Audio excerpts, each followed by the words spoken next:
Hey guys, today we are covering 5 steps to getting an ecom business going based on a comment that we got from Sadiq?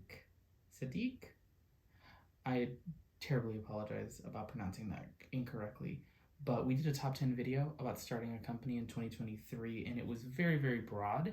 And we also did one about AI helping us do like a D2C one, but he was asking about one about e-commerce specifically. And with ecom, it's in our mind a little bit shorter of a game. So these are 5 steps, and it's kind of like a rainy afternoon here in LA. So let's get some jazzy music going. I can definitely hear that with you. Anyways, yeah, let's jump in. So step number 1 is going to be a little bit different than what you might see from other stuff about doing an ecom business. Picking a product with a good margin or this, that, and the other thing. My step 1 is to give a shit about whatever it is.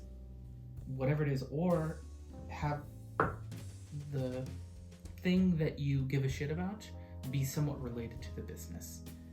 So just picking a business because it's going to have good margins, or you're going to be able to do well because you're remote or you have a connection or something like that.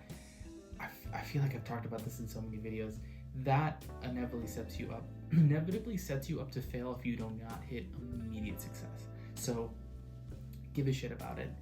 Generally, apparel or other kind of print-on-demand things are the easiest to get into because they require no startup costs.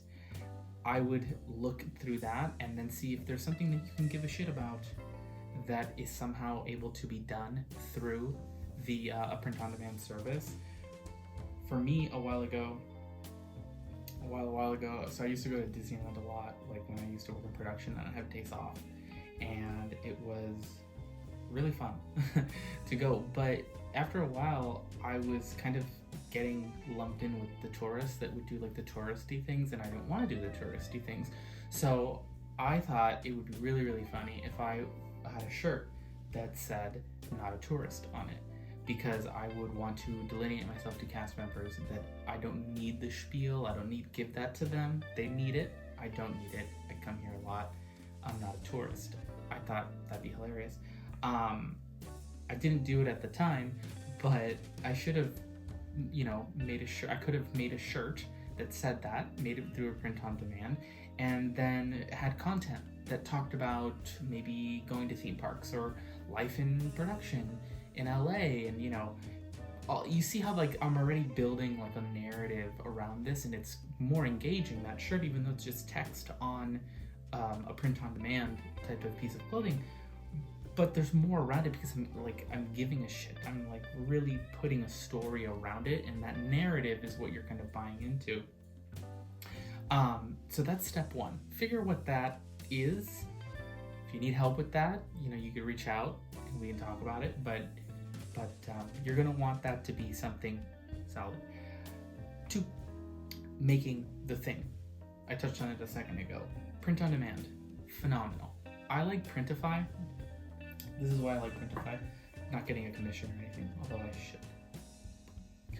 I like Printify because they integrate into Shopify seamlessly, which I will get to in a second.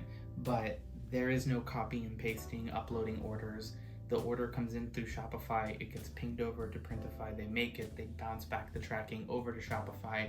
I don't need to do anything for that machine to keep moving. So I like Printify. Again, take a look at their catalog and see the thing that you are the narrative you are trying to sell with your print on demand. What product selection? They have a pretty big product selection. How does that work? One more part to the print on demand. Order samples of whatever it is. If it's a mug, or if it's a shirt, or if it's a hoodie, get a sample and you'll find out why in a second. Step 3, have a place where people can buy the thing. Shopify, again, I'm sure there's other, I know there's like WooCommerce, there's BigCommerce. Shopify is awesome because I've used it and it's been very simple to use, and I would recommend it to other people. Also, if you're just starting out on the low, capital requirements, Shopify has like a starter plan that is $5 a month. That is the most basic of websites to just do most of your sales through social, and really they're coming in to facilitate kind of the final transaction, I would look into it. They have a promotion right now where if you sign up at that tier, you can get the first 3 months for $1 a month. So phenomenal. You have the thing, right? We have our thing. Where it's getting made is through Printify, the print on demand. Where it's getting sold, Shopify. You have your little storefront where people are going to be able to go and purchase it. I would not worry about domains. I know that some people will say like, well, if your brand name is blah blah blah shoes, like you better get that domain. That can be expensive. If you're not tech savvy, it can be kind of weird and complicated to implement it. And I think we're kind of sunsetting that era where I needed to have my company name as the thing, where if I were to just type it in cold, I saw this on the thing, how do I find it? I think that's going away. I mean, where do you get most of your links now? If you're directed to a new website, I got it sent to me as an iMessage and I click the link. I see it in a blog, it's hyperlinked. I get it in an email and it's a link.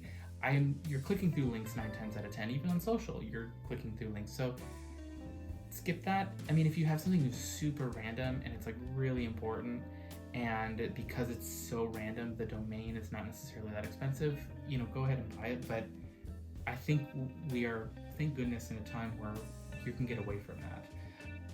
Step 4, you now need to become a content machine. Unfortunately, most brands, most companies now are also becoming content machines. Every company is a media company because that is how people are engaging in commerce. It's moving towards community-based, which is cool, but there is still a very strong foothold in social. So I would get on any relevant media platform. I would start consistently making content. And another reason why it's very important to figure out that why, that I call it it's from another video, like your why statement. Why are you in business? Why do you exist? Or kind of more colloquially, like giving a shit, like why do you give a shit? That concept that you then transfer to product, you need to then transfer that over to the content you make. So the giving a shit over here is going to get put into 2 places. So there's a cohesive message on the product and the promotion of it that you're going to be doing with social media.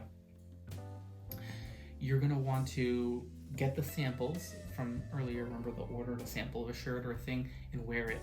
If I could have a time machine and go back, anytime I went to Disneyland, I'd be wearing that shirt. I'd be making content with it. People would go, wow, that's so funny. They'd click on my link, they'd see the shirt, and they'd be able to buy it. Bada bing, bada boom. You see where I'm going with that. Use that, have it be in your area. If I could have this be like a branded mug, it would have been a branded mug. Why don't they make mate gourds that are Printify? I need to send a message to them. Anyways, yeah, and then kind of putting yourself out there. I'm not going to tell you how to do this because there's 1,000 other people that have best practices on making YouTube videos, making TikTok videos, setting up your links, all that jazz. Just, don't reinvent the wheel. And I'm not even going to try to be another person saying it. Grab that information, apply it. So you kind of are setting up like a little funnel.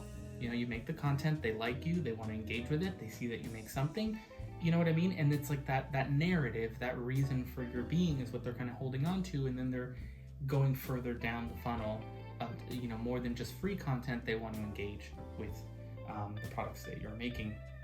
And step 5, keep at it. It's not overnight. I mean, sometimes, but so rarely that I would not count on it. You're going to be doing this for a while and get very little momentum, and that's okay. And that's another benefit of the print on demand and that Shopify tier that is very, very inexpensive, is that really, you do this for under $100, and the biggest investment is just going to be your time. So managing your time, making sure that you're always learning and better optimizing as there's new techniques and new ways to try to get that machine flowing through more eyeballs, but just give it time. And yeah, that's really that's why I told you, like 5 steps. It's kind of quick on this one. And I know that you're going to find all the other relevant information, and if there's anything that you didn't see here, let me know. But just as an example, I actually made a website through the Shopify, through the very, very basic one, and it's in the show notes here. Click and use that link. You can get a discount code, and the discount code is Burning the Bridge to Light the Way, which is a really, really funny one talking about the death spiral of sales. And you can Google that little phrase if you do not know what that means, but I thought it was a good visual kind of example to show you. I made the Not a Tourist shirt there, and some other ones that the team members thought were funny. And yeah, I ordered some samples. They will be coming soon. In the next couple of videos, you'll see me wearing it. And if you want to kind of follow along, it's going to be something along the lines of what I just broke down to you. So that really wraps it up. Please leave a comment if you have any questions, if you have a difference of opinion. I know the algorithm likes that. Send me an email if any of this sounds interesting and you want to dive into it more. Check out our merch store. And until next week, it's business as usual. Bye.